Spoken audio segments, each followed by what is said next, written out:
Good evening, ladies and gentlemen. I'd like to welcome you to the first live show we've done this fall. And I hope you'll remember that we do a show on the second Wednesday of every month. My guest this evening is Hugh Sims, who has been a lifelong resident of St. Thomas and whose hobby ever since he was a little boy has been either geology or history or some investigation of Elgin County. Hugh, it's very nice of you to take the time and come here to spend an hour with us. What got you interested in the history of Elgin County? Oh, I think it was an English cousin. He came and visited me from England, and he knew more about Canada in 3 months and where I lived than I did. And I decided from then on I better make up for lost time. So I've spent my 46 years now trying to catch up. Well, Hugh, they tell me everybody does research in a different way. I kind of do mine through the newspapers and in the courthouse looking up records. And you have specialized in the area of oral history.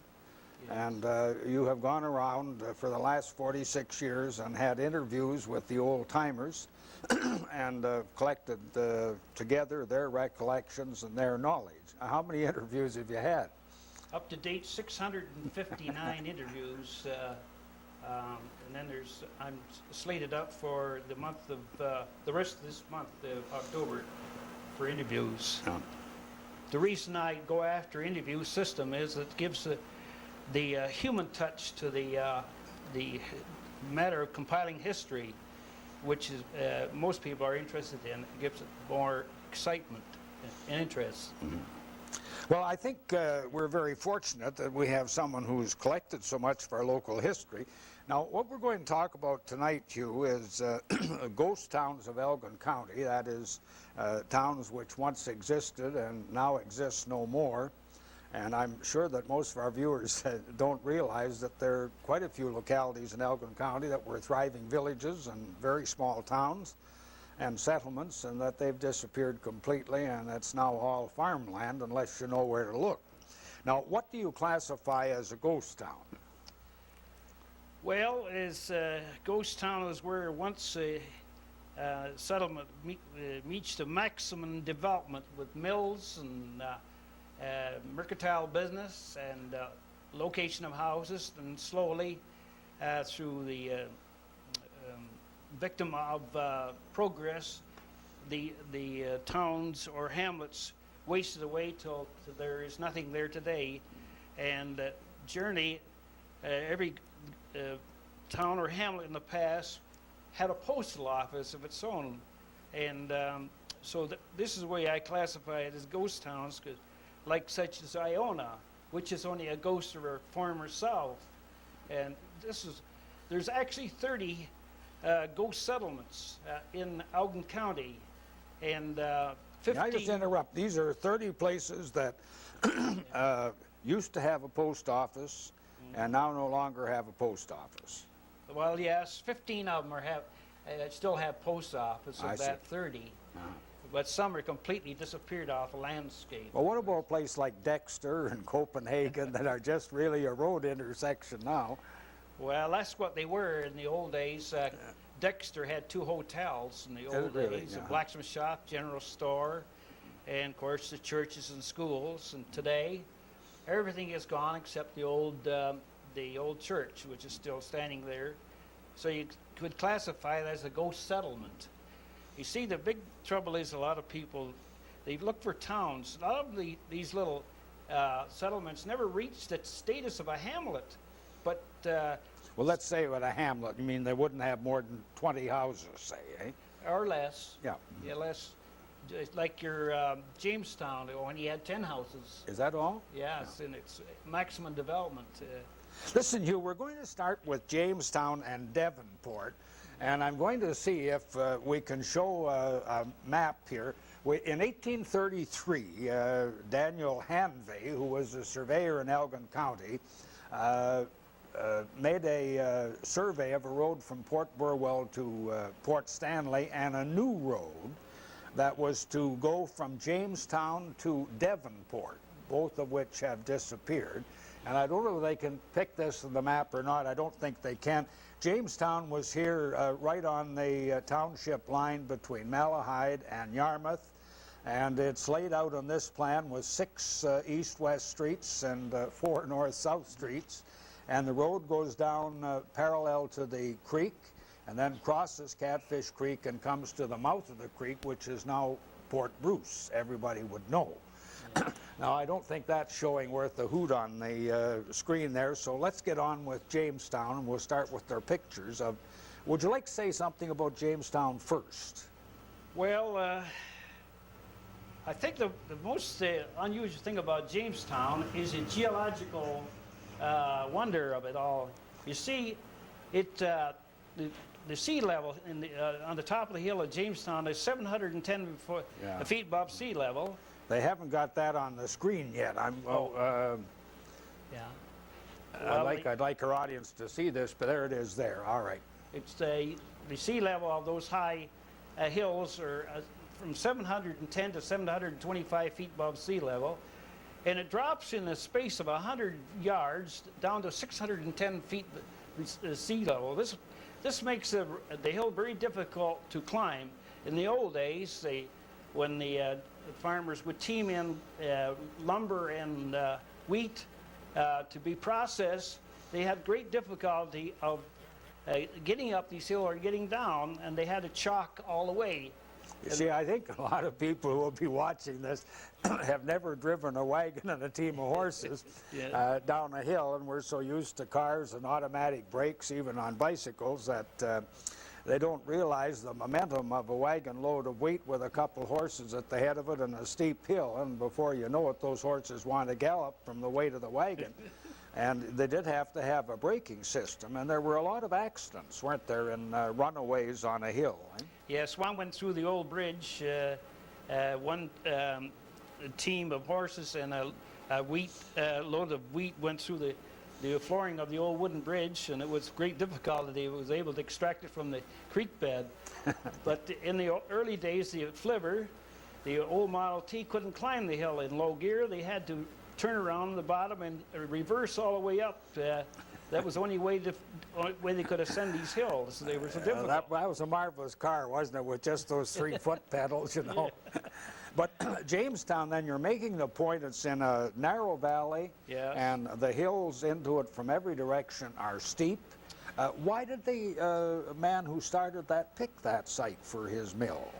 Well, there was a great potential there, actually. It was heavily timbered at the time, and it had a creek that's further up in there called Whiskey Creek, and it had a natural spring for the manufacture of whiskey. And James Chrysler could see possibilities that other people couldn't see. He could see that the timber wealth alone in there, plus the whiskey that could be coming out of there, would turn it into a metroplex. He had great dreams of it. He was a wealthy St. Thomas merchant. What was his name again? James Chrysler. James Chrysler. Yeah. And he had great ideas about this. And of course, he had Daniel Hannaby lay out the lots for Jamestown, as you see there. And in the process, he erected a hotel and the blacksmith shop and stores. He had a grist mill, sawmill, and the sawmill was of a vertical blade, saw blade type. The blade went up and down like that. And the grist mill, of course, was powered by an overshot wheel, 20 feet in diameter. And it had a single run of stone at the time there. And he prospered quite well there. 1835 on, he prospered until the timber, he could see that the timber was starting to thin out, and he then sold out to James Cotton, who was a speculator of Port Stanley at the time. And James Cotton operated for a considerable while, and he sold out, as he could see the handwriting on the wall too, and he sold out to William Bella, an Englishman. Yeah. Well, Hugh, now they produced timber from there, and they had a grist mill, and they produced sawed lumber, and they produced wheat and flour. Then how'd they get that down to Port Bruce? Well, they had the scows built by a man by the name of Henry Carter. He made the scows up at right on the the south side of the street there.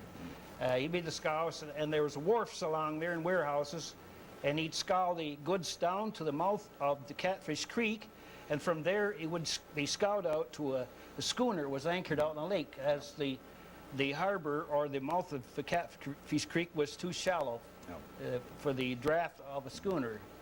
And but anyhow, then would those scows make the trip back up to Jamestown carrying other goods? Yes, I understood from the late George Dirtle that they were poled up and hauled up by horse. The old horse path, he pointed out to be part of the old horse path, was still visible when 40 some odd years ago. So, but the one big difficulty that James Chrysler had was the upkeep of the dam. Every spring would come along, he'd lose his dam, and they'd have to rebuild the dam.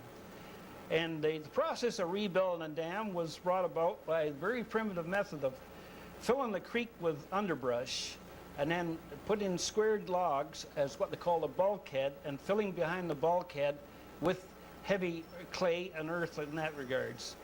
There was a flume then slung from the top of the dam underneath the old bridge, originally the old footbridge, and it dropped on a 20-foot overshot waterway which powered the grist mill. Well, Hugh, if someone's going there today and they drive into that valley, there's just the one road really into it, one bridge. Yeah. And that bridge is exactly on the site of where the dam was in the early days. That's right, yes. Yeah. Exactly so. In fact, a number of years ago, you could still see some of the pylons.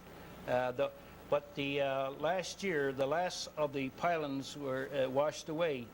What destroyed most of the evidence of Jamestown was the big flood of 1937, when a lot of the little settlements along the Catfish Creek and Otter Creek were flooded out by excess of flooding at the time. And so the last traces of Jamestown was washed away in 1937, and same as the match factory at New Sarum was destroyed by that same period. Same flood. Well, then Jamestown lost its preeminence then because the timber disappeared, and because the difficulty of keeping the dam constructed. Yeah. And then, of course, later on, roads got better, and then, of course, the railway came in the 1870. But when did Jamestown peter out? Started about 1835? Yes, it started to die in the middle of the 1850s, really. And you see, at its height, there was a lot of businessmen interested in Jamestown, and one of them, of course, was member of the Church of England. He put in $18,000 to sponsor it, and Sheriff Monroe, I think he put in, what is it, $3,000 or $4,000. Well, he was in nearly everything in Elgin County, wasn't he? Yes. A very wealthy man and a spectator. I have here, Jamestown had a post office from 52 to 56. Yeah.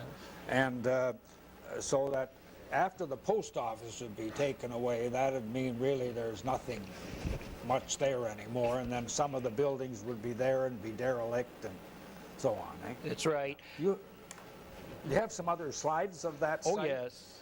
Yeah. This is, of course, showing a different shot of the West Hill going down in Jamestown here. This is the site of the old school. That's all there is to today. The school was destroyed by fire in 1973. The most unusual feature about this school was it was built in 1873 and destroyed in 1973, and was after 100 years it was used as a dwelling, and but it was most unusual architecture, Victorian architecture, and Sorry, I haven't got a color slide on that. I just shows the locality, the bricks and that. It's all that's left. Well, this is one of the misfortunes we have. Now, this is the bridge, eh? Yes. And that's the same bridge that's there now. Yes. So that if anybody wants to drive down in Jamestown, you drive across that bridge, that's where the dam was, and the grist mill and the wharfs were along there and the houses, yeah. Any others of that Jamestown?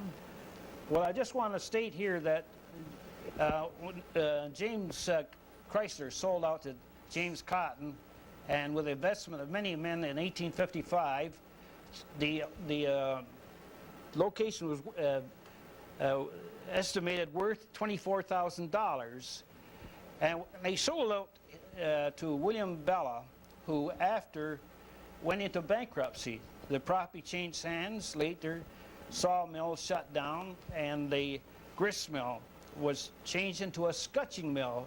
The scutching mill was to process flaxseed for the manufacture of linen and parchment and stuff like that, you know. And the distillery changed hands many times. Sylvester Reichert and James Dirtle and Thomas, when it went into complete bankruptcy, that everything was at a standstill, and business started to head for Port Bruce and other localities like Sparta and something like that. So Jamestown started to die. Well, Thomas Pinio bought the town site and all the buildings for $2,400. That was previously been classified as having a value of $24,000. Yeah, and he dismantled all the buildings except the distillery. He left the distillery and the hotel. And the hotel he converted it into a home in which he lived until he died. And does that home still exist? Well, on its site is a brick home of the erected by his son. I see. And but it's exact the spot where the hotel was at the time. The most unusual feature about Jamestown, it was here that the young Charles Freeman, the first heavyweight boxing champion of the world, worked in James Chrysler's sawmill as a mill hand. He later became renowned throughout the world for his boxing ability. And what do you mean you're the first heavyweight champion of the world? well, I got in a little trouble about that. I wrote to the Ring magazine. They claimed that that Charles Freeman was American-born, and I wrote to Ring magazine and they said you're wrong. He was born at Middlemarch, Ontario, and I gave them all the details like that, and they denied it. But I have proof that he was born at just before you get to Middlemarch, outside of St. Thomas. Oh, yeah. And he was wasn't he also classified as a strong man? A strong man. In the building of the Southern Bridge, the trestle bridge, they state the case where he had lifted up one of the timbers by himself and carried it, which astounded everybody. So he had a great amount of strength. But now, are you, when you say he was a world champion, this is not counting any of the British boxers like George Cribb and those people. Well, this is in North America. No, he got his championship in England. He did? Who did he fight in England? I can't remember now. I think, anyhow, I think it was, forget now, it was or 2 or 3 bouts he had to.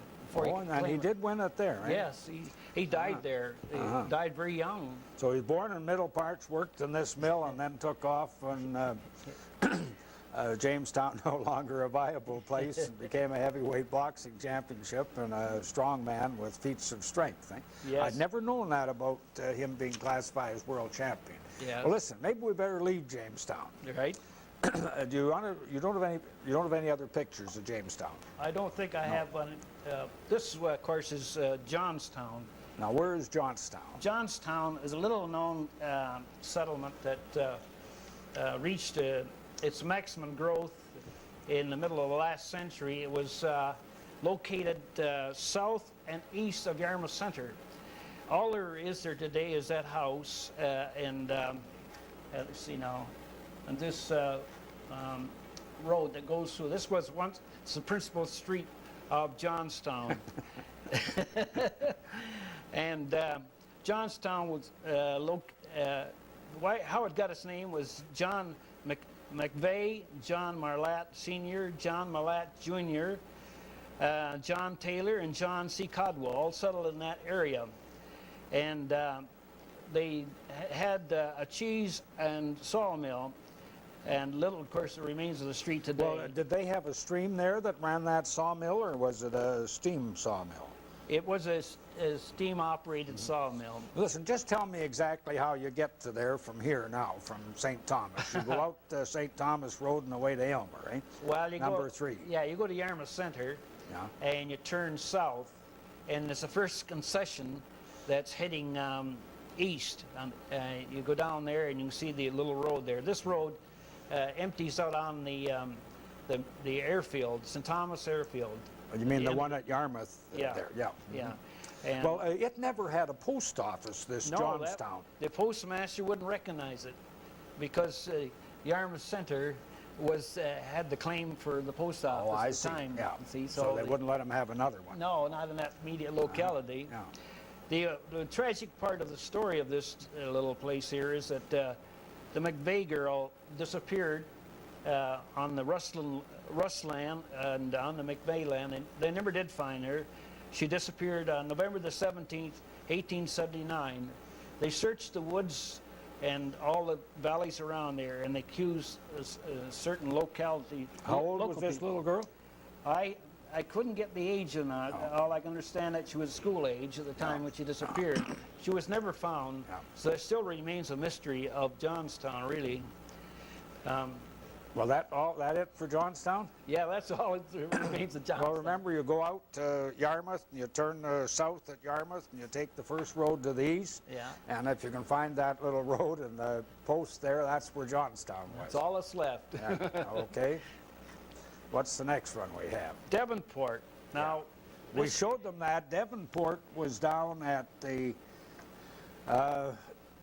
west of the mouth of Catfish Creek. That is, in other words, west of where Port Bruce is now, eh? when I was a boy, there was a few bricks in the field marking the site of Devonport and an old faded sign. And I wished I had had a camera at the time. I had enough sense to photograph it because the old sign disappeared and everything. But what I'm getting at, before the founding of Devonport by Henry Daly, it was known as Louisville. Well, it was. Yes, it was. Now, the only thing I've ever seen in our papers don't start until 1832, and there's an announcement in an 1833 paper by this man, Myhill, that you mentioned, of laying out the town plot, and he called it Devonport, D-E-V-O-N. Yeah. The post office here, name for it was Davenport, D-A-V-O-N. Yeah. But it was really Devonport, because Yes. he came from Devon, didn't he, this man? Henry Daly did, yeah. Yeah. Well, see, before him, the land was held by a man called Joel Lewis, the son of Barnabas Lewis, who settled in 1821 in Lot 26, Concession 7. He built a home here, and he settled here he only stayed on this site for 2 years. Then he relocated up on Lot 26, Concession 7, and built a brick home.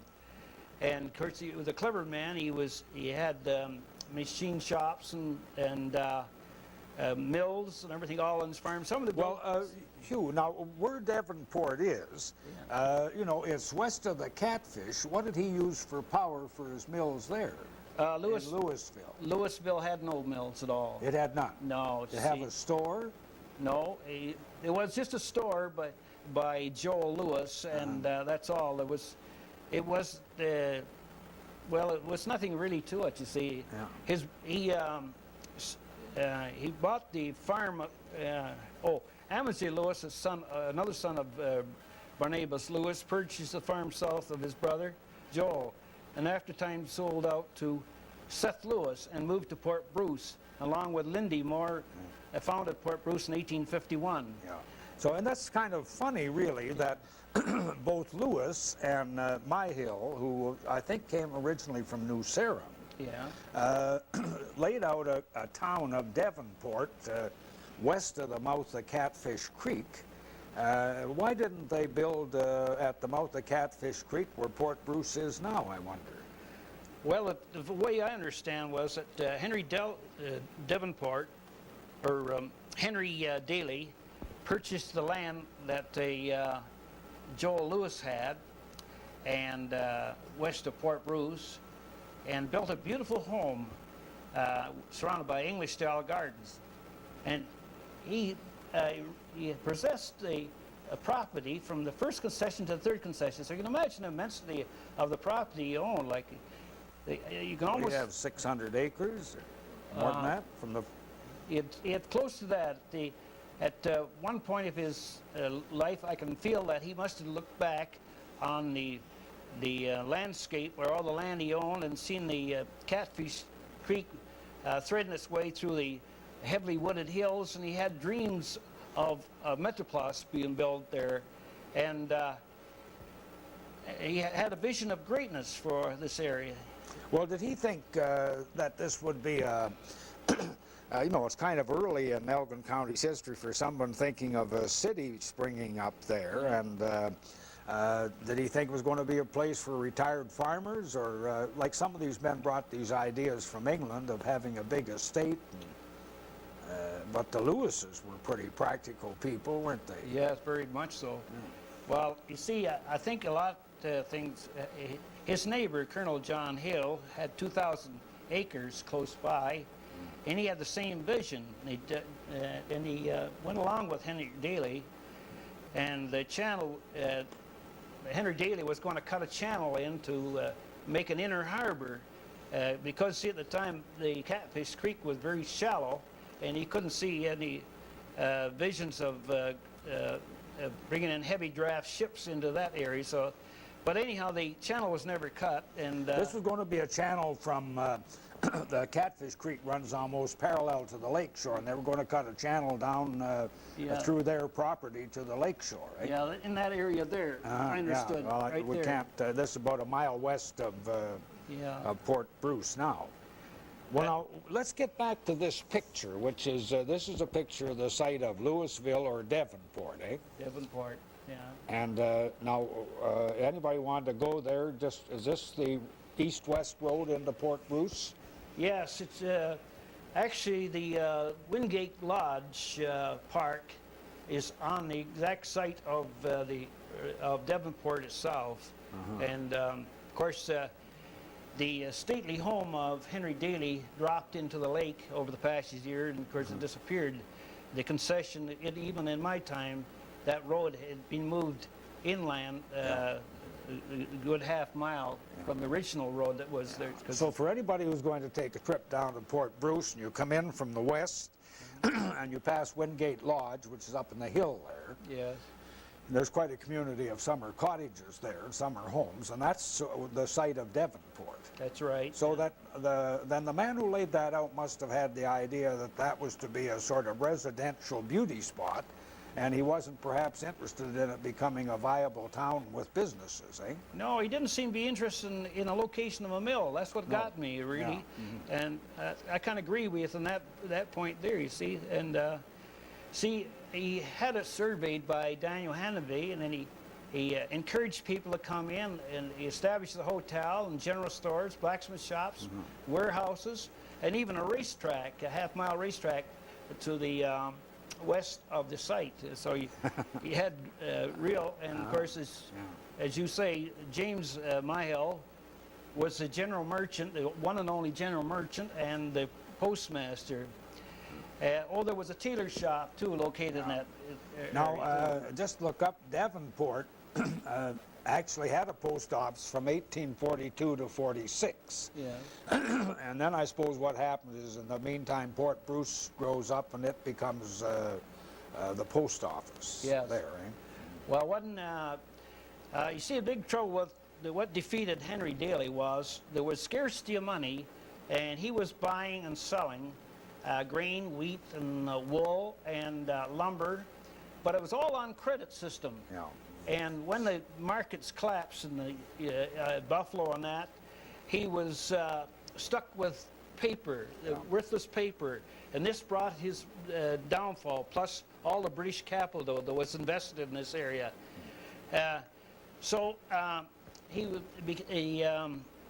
he became in a bankrupt state and very discouraged, and he left for England. And while he stayed in England for a while, and he decided to try his luck again. He went to Australia and struck it rich, and He did. regained his wealth again. Good for him. It's surprising the number of people who have come from England with capital, envisaging the possibility of developing an estate and sort of selling enough property to make money and having a little village and town spring up and sort of live off the proceeds of that. And of course, I guess it's what we all would like to do, isn't it? You know, Sure would. if I had the money. Well, now, are there any other pictures of Devonport and Louisville you have? No, you see, unfortunately, there's very little to take of it, George. Yeah. You see, after the Devonport went bankrupt, the buildings remained empty, and Port Bruce came into being in 1851, and the buildings were dismantled and moved into Port Bruce. And of course, that erased any evidence of Devonport ever existed at the time. So all we can do is just pinpoint the site where Wingate Lodge was at Port Bruce now. Yes. Well, then what's the next ghost town you want to move on to? Well, this is called Pleasant Valley. Now, that's a new one on me. Now, you'll have to pinpoint it exactly. Where's Pleasant Valley? Well, Pleasant Valley is north and west of Sparta. It's on Concession 5, it used to be. We call it the Bostic Road.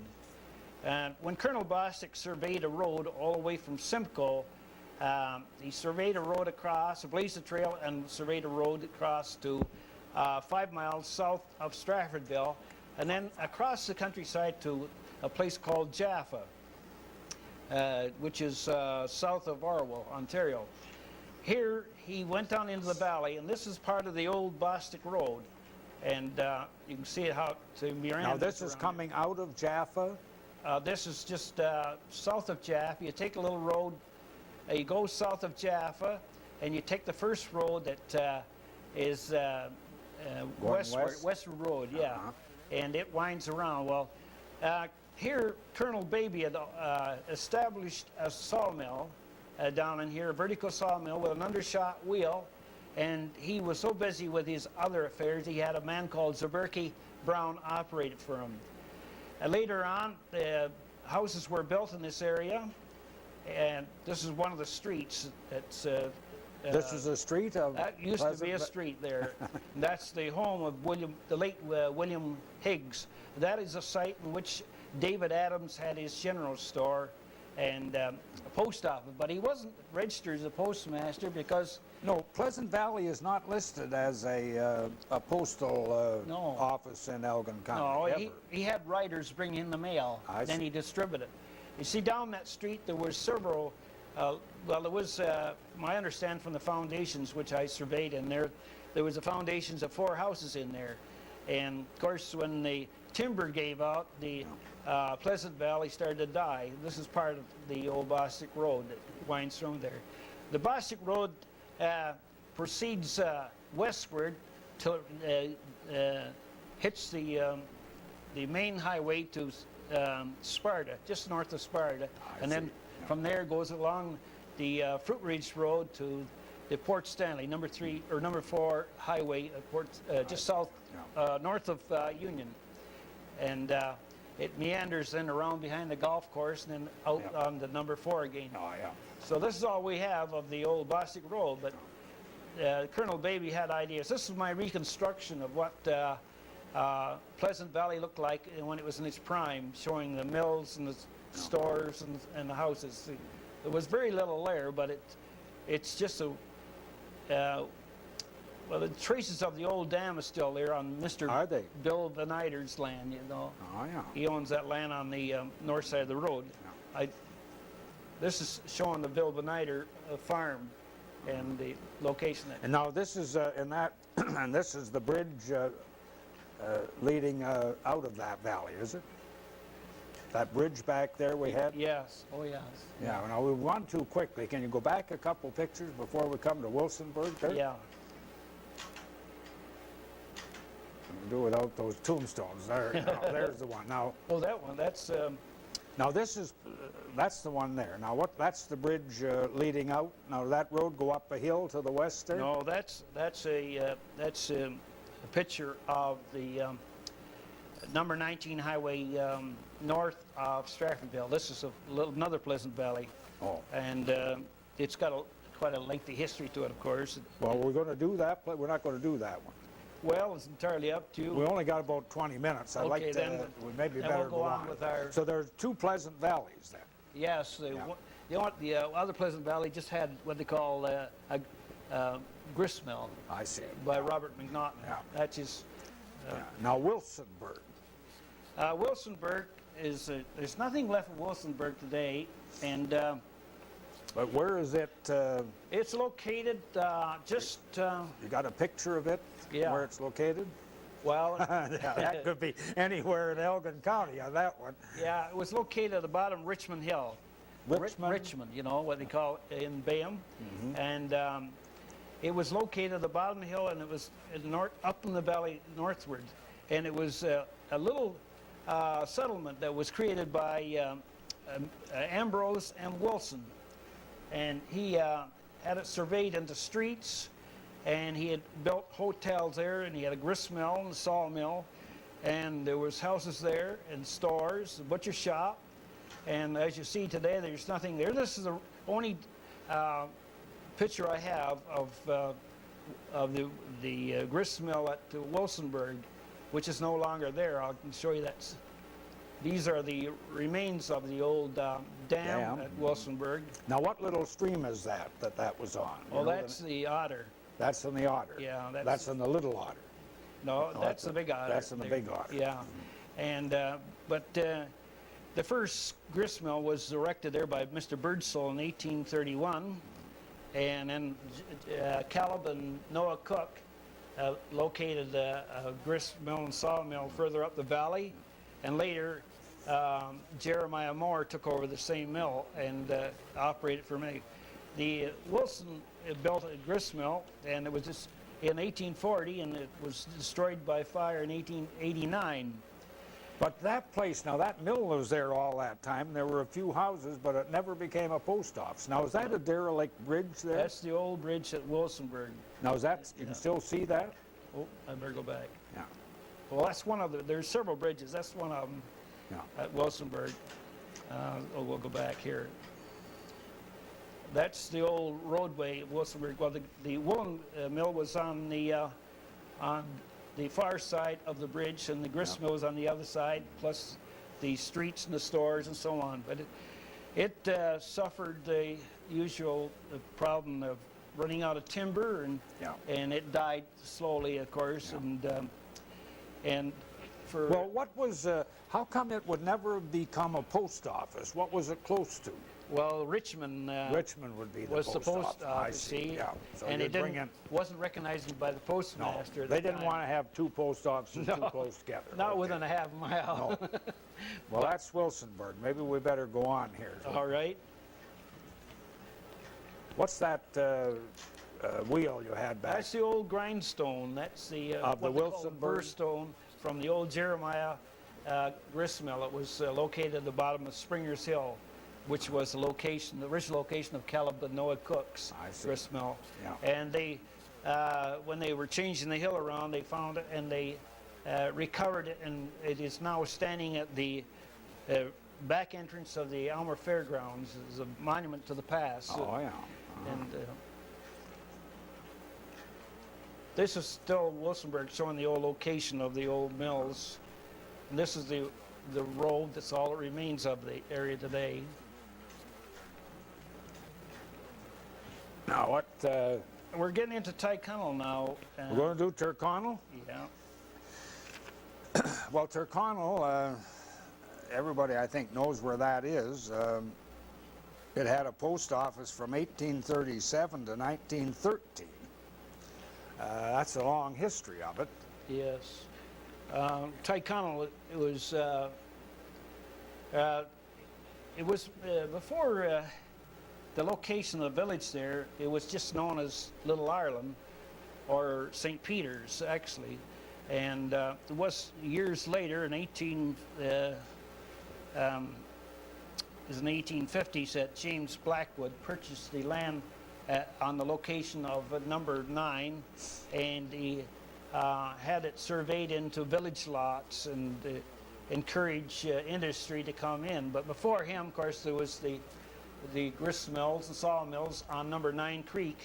Well, yes, I've seen a reference to, as a matter of fact, I was just looking at a deed the other day in which Talbot sold the land on both sides of the creek there, Yeah. with the stipulation that the man who bought it had to keep the grist mill running. That's And right. I think that deed is dated about 1820. I should have. So I think there's been a kind of mill there for a long, long time. Well, the only record I have, Buller and Haynes had the first mill there in 1817 on the mouth of the creek. In 18 when? 1817. 1817. And then, Yeah, of well, course- maybe that's the man. And then later on, Colonel Henry come in, and he took over both the upper and lower mills, and he also established a tannery and everything in there. Well, And- let's get back to James Blackwood, who was the man who laid out the town lots in Tyrconnell. He was a big merchant here, and then he went, he had a big mill down in the west of town, and had a disastrous fire. And then he went to Tyrconnell and tried to recoup his fortunes there. It's surprising how many of those people didn't have any insurance. That's right. Yeah. And Blackwood had a big mill here, and then it burned, and he had no insurance at all. And so he went to Tyrconnell, and then he went bankrupt there too, didn't he? And Yes. finally had to retire to a small farm, and he was an interesting man. Well, after he had the lots surveyed, he sold the lots for $16,000, but they had no clear title on them. And he invested $10,000 in erecting a beautiful home on the west side of Erie Street. Now, I think I got a picture of Erie Street here. That's part of Erie.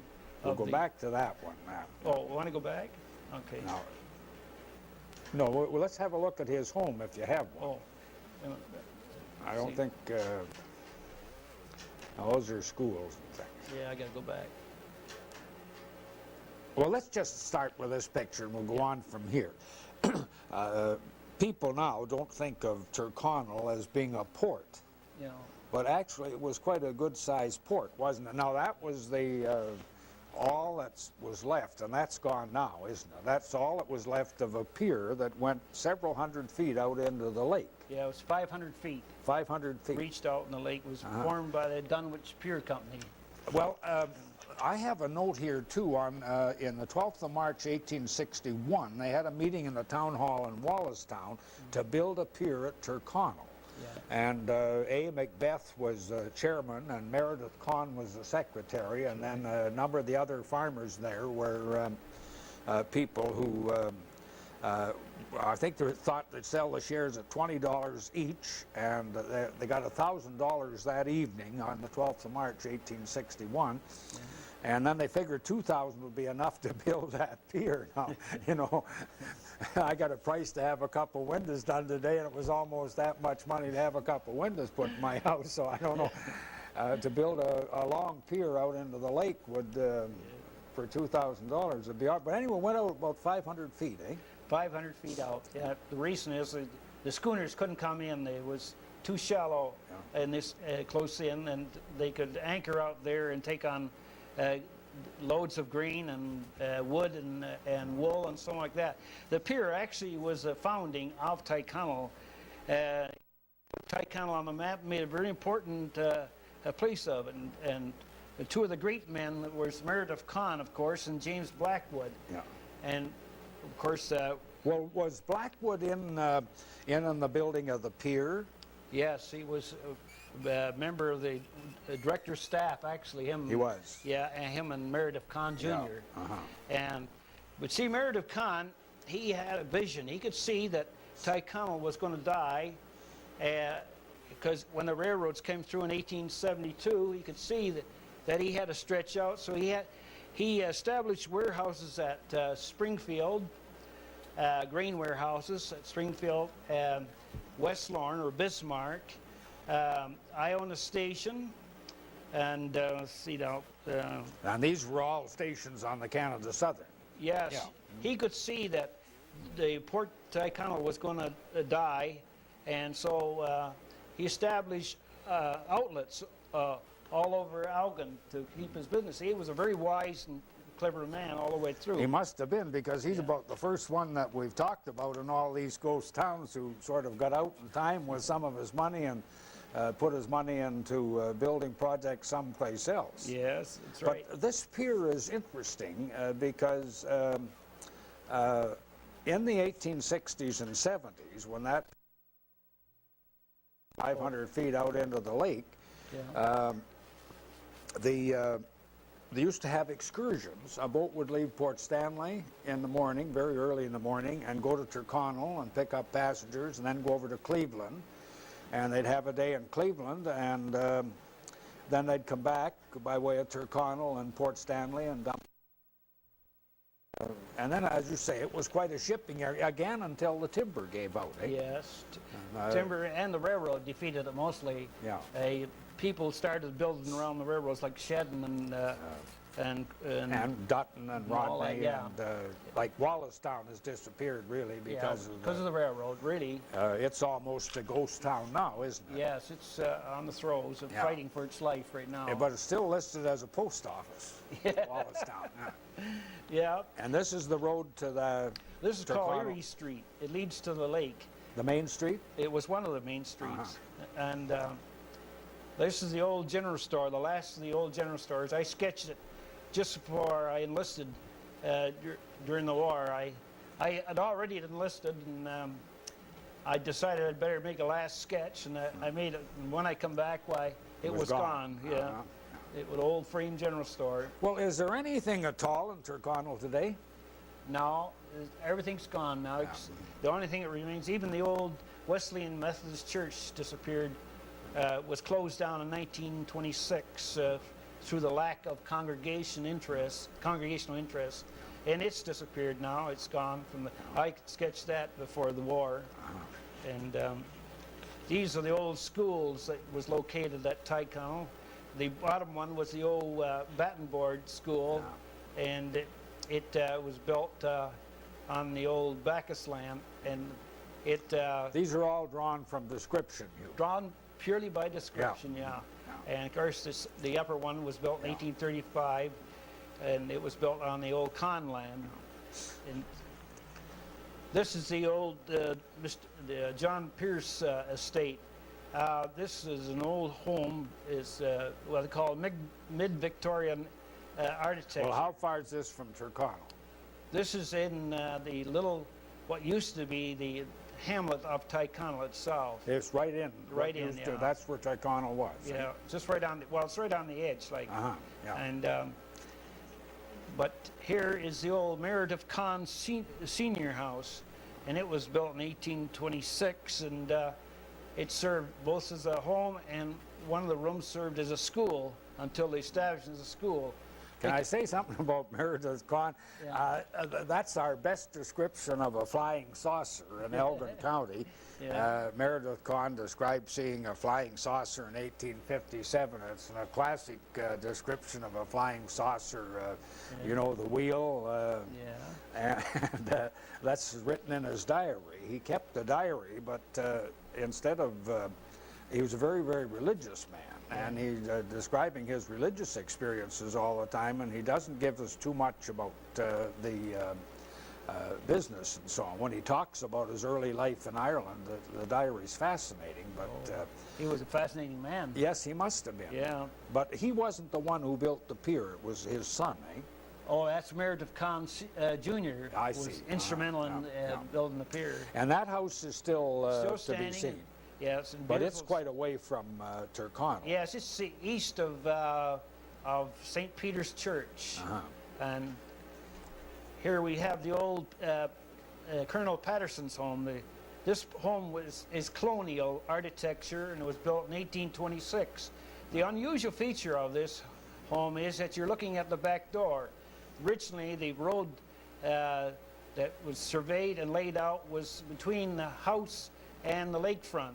And so you're actually looking at the back end of the old Patterson home. It's a, That is, that much of the cliff has gone in over the years. That's so right. that the road ran at the back, what looks like the back of the house, between the back of the house and the lake, and that's where the road was. yeah, that's right. It dropped in the lake Yeah. at all times. This served also as Colonel Patterson and his family lived there until their demise. Of course, it served many a time as an open door policy for weary strangers, as the nearest hotel was located at Coins Corners, and any weary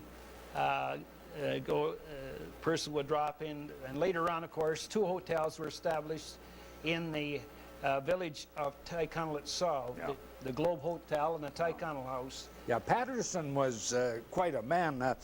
Before St. Peter's Church was built in the 1840s, they always had the confirmation services. When the bishop came around visiting, or the Right. visiting missionary, they had the confirmation services. And St. Peter's Church register has the dates when all those confirmations took place at Colonel Patterson. Yes, there was 17 people baptized there in the year 1827 Yeah. by the Bishop Stratton. Strawn, yeah. Bishop Strawn, yeah. Yeah, and that's in the fall of that year, the St. Peter's Church was erected in the fall of that year. And Actually, for anybody who's watching this program, we've been talking about ghost towns of Elgin County, but really what we're looking at to finish this program up are some of the beautiful homes of the early settlers and the early Talbot settler. And you drive out there, out past Fingal, and just keep on going, and then drive to St. Peter's and take a turn to the left, and you'll see all these homes. Now, this looks like a ghost road. Where's that's that? all that's left of one of the very busy roads in Tyrconnell itself. It's just a weed-grown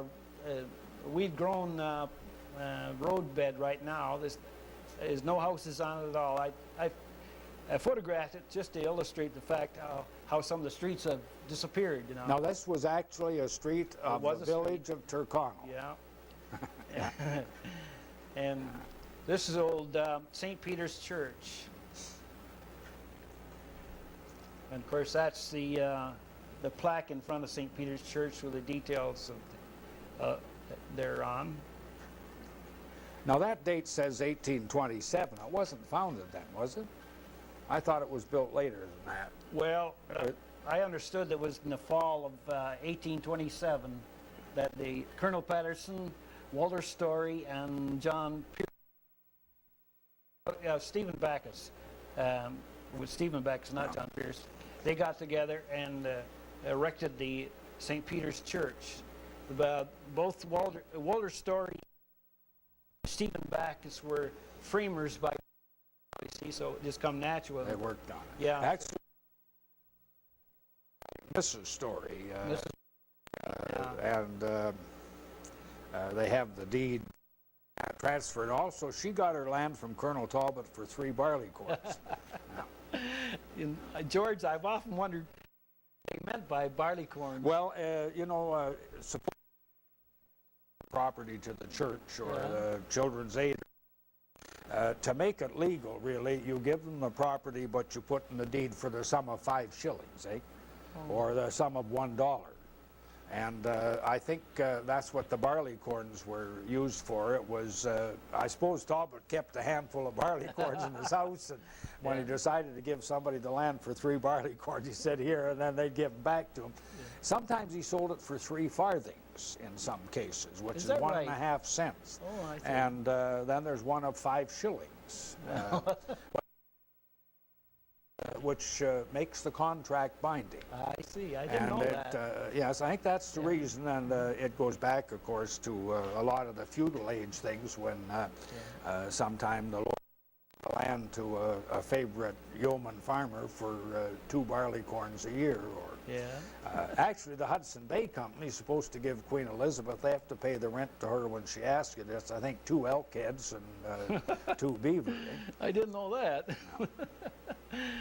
But this next one is the old Stephen Backus Senior Home. Yeah. It was built in the 1834, and it's colonial and has 4 fireplaces. Hugh, we have, and what's unfortunate about all these is that we don't have any pictures or drawings of any of those original houses. It'd be nice to see what kind of a log house stories and Bacchuses and Pattersons in the early 70s. What are these pictures? These are the last two, and it shows the oil fields, 1866, which was founded in 1866, and they've not too much. They're the last hope for some men who had oil fields, and this was their last gamble, but it never paid off. And they're still pumping oil, but very small Well, at amount. the price it is, a barrel a day, it'd really be something. Just to sum up, in the ghost towns of Elgin, really always started out as a commercial, and then something happens to it. The timber gives out, or the transport of Jamestown, and the railway comes along. When I suppose we killed Fingal, and Fingal is still kept the village. Do you see any hope back? They're coming back as residential units now. People are building homes there, and using the old once obliterated. And so I see a company on Lawrence Station. There's new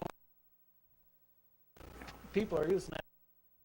Of course, some of the hamlets started because of the drives them out of existence. Hugh, I'd like to thank you very much for coming on the program and sharing your knowledge with. How many interviews have you had? 600?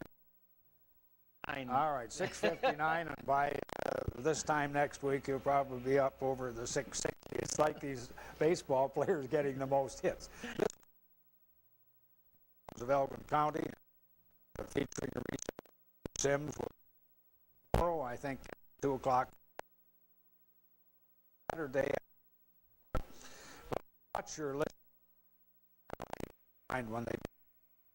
Thank you for watching. November, doing another. Thank you very much.